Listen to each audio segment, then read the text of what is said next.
Department of Parks and Recreation's new director, Pete Calvo, says the Department of Defense has sent his office a letter urging him to sign off on the programmatic agreement. They did send us a letter that the programmatic agreement as corrected from the previous, as marked up, was what they wanted to have us review, and they were only accepting tweaking. However, the line that they did catch us on was that they were giving us another deadline.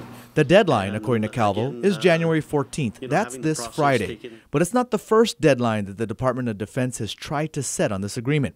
In fact, DoD has tried several times to pressure Guam State Historic Preservation Officer Linda Uggan and her boss, or the Director of Parks and Recreation, to sign off on a programmatic agreement that both Uggan, the Guam Historic Preservation Trust, the National Trust for Historic Preservation, We Are Guahan, and even the Advisory Council on Historic Preservation have found to be insufficient. This is something that Calvo says he is aware of. That pocket itself is not for sale, and the removal of that is just something significant that we are striving very hard to ensure that that is taken out of the agreement and perhaps put on a separate MOA that will allow us to negotiate it at a later time. Nevertheless, leadership of the 31st Guam legislature held a press conference urging Governor Calvo to stick to his campaign promises of protection for Paget. They are concerned that the new administration may be caving in because of reports they have confirmed that the Guam Historic Preservation Trust board members are being asked to resign.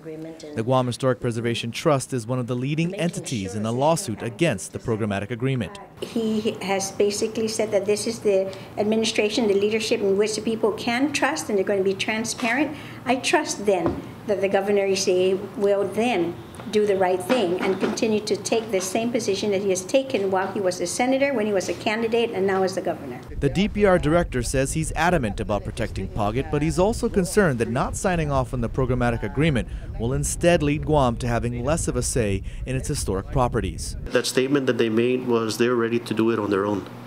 And my thing is, do we want to remain engaged or simply be out of the game? But if that was true, then, why didn't it happen a long time ago? Because my understanding is that in the previous administration, that same discussion had taken place. And the threat has always been there, is that if you don't sign off, then, we're out of here. I think they're trying, of course, to strong-arm the new administration because they're new. We should take the bull by the horns, that we should look at that programmatic agreement and everything that is problematic. We should delete, reprint that whole agreement, have all of the consulting parties signed off, and then give it to them now to sign, and they will be the last signature on this programmatic agreement. That's what I would like to see.